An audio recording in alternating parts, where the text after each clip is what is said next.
안녕하세요, 구독자 여러분. 구독과 좋아요는 채널 운영에 큰 힘이 됩니다. 안녕하세요. 저는 얼마 전에 아들을 잃게 된 50대 엄마입니다. 아들만 생각하면 지금도 하염없이 눈물이 날 정도로 슬픈 마음이지만 이런 불행을 겪게 만든 며느리를 생각하면 슬퍼하고만 있을 틈이 없습니다. 아들을 힘들게 하고 불행의 단초를 제공한 며느리는 욕심을 부리다 단단히 제게 꼬리를 잡혀 쩔쩔매고 있는 상황인데요. 바람을 피우면서도 뻔뻔하기만 했던 며느리를 고발하기까지의 과정에 대해 얘기를 해보려고 합니다. 엄마, 나 엄마한테 미안하지만 따로 분가해야 할 것 같은데. 왜, 며느라기가 분가하자고 그래서? 앞에서는 좋다고 그러더니 내가 많이 불편하다니? 집사람이 하는 말이 아니라 그냥 내가 그러고 싶어서. 이제 신혼인데 직장 조금이라도 가까운 데 가야 출퇴근도 편하고 적응도 하지. 어차피 나중에 따로 살게 될 텐데 미리부터 훈련도 할 겸. 네 아빠나 나나 딱히 며느리랑 같이 산다고 불편할 건 없다만 너희가 힘들면 그렇게 해라. 대신 종종 찾아가서 먹을 거 챙겨주는 정도는 괜찮겠지? 엄마가 그러고 싶다면 그러는 건데 우리가 알아서 해볼게. 집사람 요리 솜씨 나쁜 편도 아니고. 그래, 걔가 아주 요리도 잘하고 야무진 면이 있더라. 어디서 배웠는지 몰라도 아주 잘해. 집사람 원래 요령이 좋아서 어릴 때부터 뭐 하나 가르치면 금방 익히고 그랬다더라고. 저번에 나랑 같이 당구 치러 간 적도 있었는데 금방 익히고 사람이 머리가 좋은 것 같아. 엄마한테 아침부터 마누라 자랑이니? 하여튼 분가하는 동안 필요한 거 있으면 꼭 말하고. 내가 너 보내려니까 아무래도 마음이 안 놓여서 큰일이다. 비밀번호 알려줄 테니까 종종 찾아오면 되지. 며느리 눈치 보여서 어떻게 그러겠어. 오기 전에 미리 연락만 하면 괜찮을 거야. 그리고 와서 엄마 내키면 쉬고 가도 되고. 들릴 일 있으면 용건만 후딱 해결하고 나오마. 그리고 네 아빠 손주 많이 보고 싶어 하더라. 나도 그렇고. 에이, 엄마. 이제 신혼인데 손주는 무슨 손주야. 너희 혼인신고도 안 하고 결혼식도 단출하게 올린 상황이잖니. 애라도 있어야 부부 사이에 끈끈한 뭔가가 생기는 거야. 법적으로 안 묶여 있으면 애로라도 묶여야지 않겠어? 그건 우리가 알아서 때 맞춰서 잘할 거니까 걱정하지 마시고 엄마 아빠 둘 다 건강 잘 챙기면서 지내. 아들과 결혼한 며느리는 첫인상도 싹싹하고 같이 지내는 동안도 예절이 바르던 아이였었습니다. 하지만 아들이 결혼하고부터 전보다 더 표정이 어두워지고 살도 빠졌기 때문에 그것이 며느리 때문은 아닐까 걱정하고 있었는데요. 아들도 며느리도 둘 다 아니라고 하니 저로서는 믿을 수밖에 없는 일이었죠. 얘야, 너희 먹으라고 장조림 맛있게 잔뜩 해놨는데 가져다 줄까? 소고기도 듬뿍 넣고 간도 적절해서 아주 밥도둑이 따로 없구나. 어쩌죠, 어머님? 사실 얼마 전에 친정엄마가 이미 장조림을 잔뜩 해주셔서요. 이미 해준 것도 다 못 먹고 썩히는 중이라 받기가 그러네요. 정말 죄송해요, 어머님. 네가 죄송할 건 뭐니? 어차피 하는 김에 손 크게 한 건데 다른 집 주고 나도 다른 거 받아오면 된다. 그래, 뭐 필요한 건 따로 없고? 어머님이 늘 챙겨주신 덕분에 부족한 게 없네요. 다만 걱정인 게 그이가 요즘 밥을 못 먹고 통 말라가고 있어서요. 밥을 못 먹는다니 건강이 어디 안 좋은 건 아니고? 저도 물어보니까 회사 일 때문에 스트레스가 많은 모양이더라고요. 잘하면 회사 관둘 수도 있을 것 같은데 어떻게 해야 할지 고민이 되네요. 진용이가 회사 일로 고민인 줄은 전혀 몰랐구나. 들어가고 싶던 회사라서 잘 다니는 줄로만 알았더니. 원래 회사든 집이든 사람 관계가 제일 힘들고 스트레스라잖아요. 그이가 적응 혼자 하려고 노력하고는 있는데 옆에서 보고 있으면 너무 안쓰러워요. 그래도 너처럼 걱정해주는 이쁜 마누라가 옆에 있어서 다행이구나. 오늘처럼 진용이 문제 편하게 얘기해주고 힘든 일 있으면 친엄마라 생각하고 편히 얘기하렴. 네, 감사합니다. 어머님 덕분에 너무 든든하고 좋네요. 저희 선에서 할 수 있는 일은 해결해 보되 힘에 부친다 싶은 건 전달해 드릴게요. 며느리의 집안 역시도 저희와 마찬가지로 넉넉하지 못했었던 형편이었던지라 걱정이 많이 있었는데요. 다행히도 없는 형편에 살림을 잘 꾸려나가고 근검절약하는 모습을 보여서 며느리 하나는 잘 들였다 생각이 들었습니다. 그런데 어느 날 저는 우연히 아들을 만나러 인근에 방문했다가 명품 가방을 걸치고 비싼 차에서 내리는 며느리를 보게 되었습니다. 처음에는 다른 사람인가 생각해 보았지만 걸음걸이부터 행동거지까지 모두 며느리가 틀림없었죠. 예, 내가 오늘은 조금 의아한 일이 있어서 말이다. 너 누구 차에서 내리던데 명품 가방을 걸치고 있길래.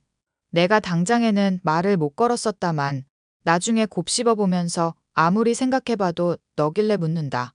어머님 저 영주차에서 내릴 때 보셨구나. 영주? 그게 누구니? 제 고등학교 시절 동창인데 집이 엄청 잘 사는 친구예요.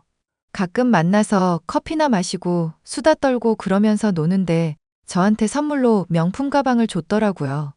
저는 필요 없다고 하는데 꼭 받으라고 어울릴 것 같다고 하도 성화여서요. 그렇구나. 나는 또 하도 착용한 폼이 자연스러워서 네가 산 건 줄 착각했지 뭐니. 무슨 소리라세요, 어머님. 저는 입맛도 취향도 싸구려라서 이런 명품 같은 거 부담스럽기만 해요.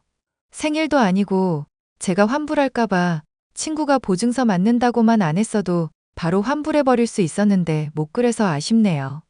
얘 선물인 걸 또 뭘 환불까지 하고 그러니.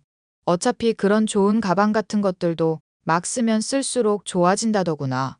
그러니까 괜히 남 준다거나 환불할 생각 말고 그냥 네가 쓰고 다니거라. 저한테 그런 게 어울리기나 할까요?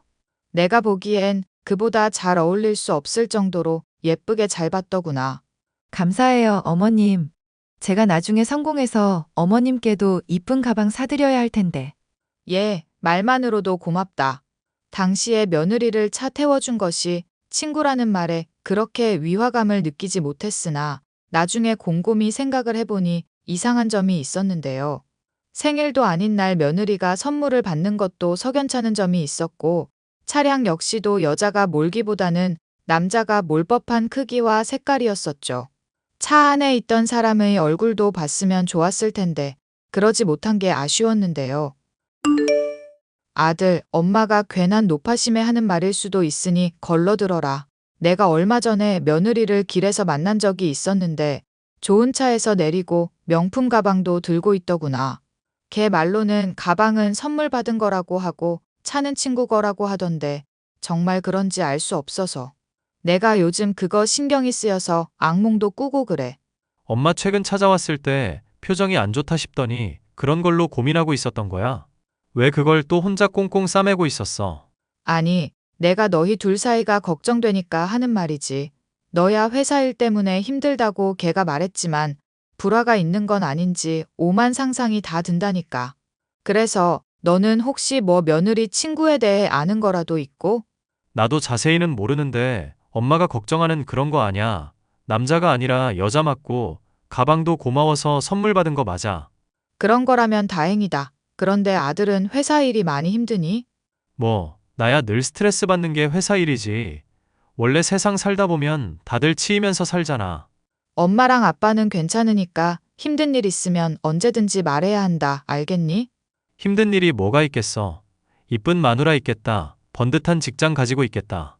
엄마 아빠 건강하게 오래오래 살기만 하면 만사형통이지. 나는 말이야. 네가 반듯하게 잘 자라줘서 참 고맙긴 한데 말이다. 그래도 네가 고민 같은 거 있을 때 힘들다고 한 번을 말 안 해서 많이 걱정이야. 군대 가서 고참이 괴롭힌 것도 너 전역하고서야 알았고. 지금도 너 회사 일 때문에 힘든 거 며느리 통해서나 들었으니 이게 엄마 노릇을 제대로 하는 건가 싶다. 엄마가 그렇게 아들 걱정해주고 신경 쓰는 것만으로도 도리 충분히 다하고 있으니까 걱정하지 마. 자신을 걱정하지 말라는 아들에게는 정말로 별다른 걱정이 없는 건가 생각할 때였죠.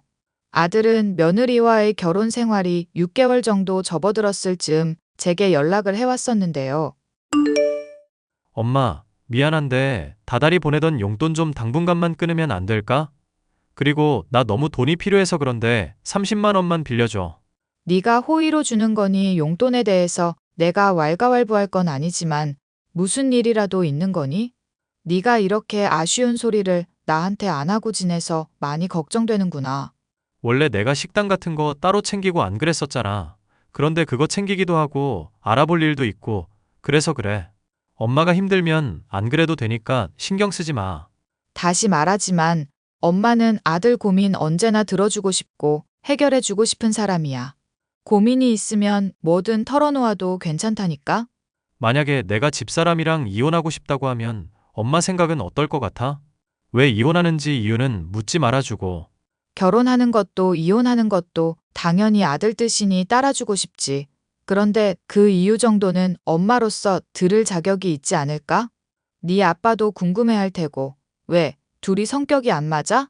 그냥 같이 사는 것보다 혼자 사는 게 더 좋지 않나 싶어서 물어봤어. 싸운 것도 아니고 결혼 생활이라는 게 생각보다 쉽지 않아서. 원래 부부 싸움은 칼로 물베기라고 하잖니. 네가 당장은 힘들어도 견디다 보면 그게 또 달리 보이는 때도 있는 법이야. 그렇다고 혼자 끙끙 싸매지만 말고 엄마한테 꼭 말을 하고, 알겠지? 사실은 나 집사람이랑 일주일 전에 이혼했어. 엄마한테 말을 해야 한다고 생각하고 있었는데 이렇게 통보식으로 처리해서 미안. 세상에? 무슨 일이 있었길래 갑자기 이혼이라니? 나도 정리하고 처리할 일들이 많아서 한 번에 다 말하기가 쉽지 않네. 조만간 집에 한번 들릴 테니까 그때 얘기하자. 응? 집사람은 집에서 나갔으니까 엄마가 와도 되고. 그래, 엄마랑 아빠는 늘 네 편이니까 꼭 말해줘야 한다. 알겠지? 아들은 반듯한 성격이었지만 부모를 의지하지 않고 혼자서 일을 처리하려는 버릇이 있어서 저는 걱정이 많았죠. 그래도 이렇게까지 간곡하게 호소했으니 얼마 지나지 않아 이혼과 관련된 문제를 털어놓지 않을까 싶었는데 아들의 입으로 이 문제와 관련된 얘기를 들을 기회는 찾아오지 않았습니다. 퇴근길에 마주해오는 트럭에 박아 즉사했다는 아들. 회사 동료들이라는 사람들에게서 이 소식을 들었던 순간부터 졸도하려는 정신을 부여잡으려 간신히 힘을 써서 장례를 끝마칠 수 있었는데요. 장례 기간 내내 며느리에게 일을 알렸지만 무얼 하는지 전혀 연락이 닿지 않았었죠. 우리 애가 죽은 마당인데 이건 왜 자리도 자리하지 않고 정말 너무한 거 아닌가 싶어. 둘이 이혼한 마당에 장례식 꼭 참여할 의리야 없겠지. 그보다 당신 진용이한테 들은 얘기 좀 자세히 해봐. 둘 사이에 무슨 일이 있었길래 이혼을 한 거야? 얘기는 나도 자세하게 못 들어서 모르겠지만 성격 차이 같은 게 아닐까 싶어. 진용이가 전화로 할 얘기는 아닌 것 같다고 해서 마저 못 들었네. 진용이 그렇게 간 거에 만약 며느리 고년이수 쓴 거 조금이라도 있기만 해봐. 내가 고년 그것 꼭 감옥에 쳐넣든지 하고야 말 거니까. 아직 확실한 거 하나 없는데 미리부터 열 올리지 말자. 그리고 조만간 진용이 짐 가지러 집에 들를 건데 당신도 갈 거지? 당연히 가야지. 아이고, 불쌍한 우리 아들. 혼자 외롭게 죽어갔을 생각하면 내가 이 나이에 지금 눈물이 다 나와. 우리가 행복해야 하늘에 있는 아들도 부모님 주책이다. 안 그러면서 편하게 보지. 당신도 마음 단단히 먹어. 알겠어? 그렇게 저희 부부는 아들의 집에 방문해서 짐을 정리하고 있었는데요. 우연히 아들의 짐 가운데 있는 일기장을 보게 되었고 거기서 충격적인 진실을 발견할 수 있었습니다.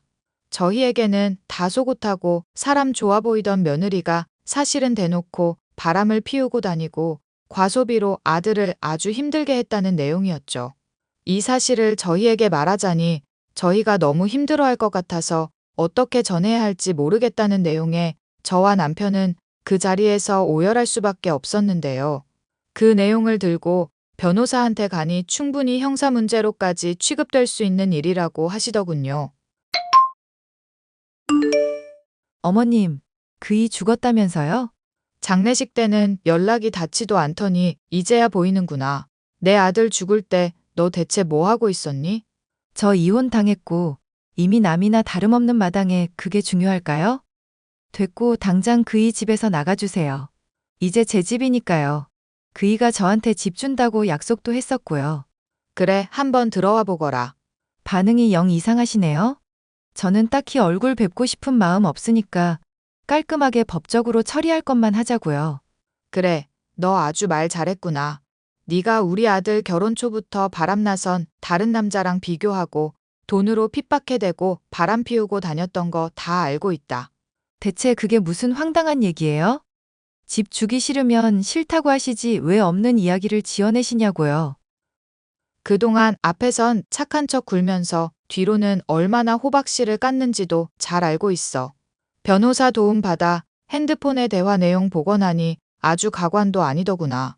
심지어 우리 아들 사망보험 가입하라고 종용하면서 피곤하다는데도 데리러 오라고 부려먹고 그랬다며. 교통사고 날지도 모른다고 걱정하는 애한테 안 그러면 이혼이라고 협박하는 네 말까지 다 담겨 있다. 이래놓고 아들이 고생해 산 집을 달라느니 뭐니 하는 소리가 나오니 넌? 그럼 깔끔하게 포기를 하든지 할게요. 그럼 되잖아요. 그렇게는 안 되지. 네가 이제까지 과소비로 아들한테 뜯어냈던 돈이야 그렇다 치더라도 정서적으로 학대한 것만은 곱게 못 넘어간다. 우리한테도 막대하는 거 보고 싶지 않으면 잘하라고 협박했었으니 착한 우리 아들이 그렇게 힘들어하지. 너 조만간 감옥 갈 준비나 하고 있거라. 어머님, 그게 감옥까지 갈 일이 되나요? 못난 남편 만나서 억울한 제 입장도 고려하셔야죠. 그리고 결국 저랑 결혼한 것도 그의 선택이잖아요? 피곤하고 힘들다면서도 제 뜻대로 따라온 것도 그 사람이고, 교통사고도 본인 실수잖아요. 그래, 아주 네가 말 잘했구나. 그럼 네가 저지른 일들도 네가 선택한 거니 똑같이 책임지려무나. 아줌마, 정말 이렇게까지 해야겠어? 내가 집 포기하겠다고 하잖아. 짐승만도 못한 본색을 드러낸 전 며느리에게 더는 할 말이 없었습니다. 아들을 협박하고 착취해 이혼까지 결심하게 할 정도로 힘들게 해놓고 뻔뻔하게 집까지 요구한 미친 인간을 용서해줄 이유는 없죠. 곧 있을 재판의 결과가 부디 정의롭게 결말을 맞이해 하늘에 있는 제 아들에게 위안이 되었으면 좋겠습니다. 사연 끝까지 들어주셔서 감사합니다.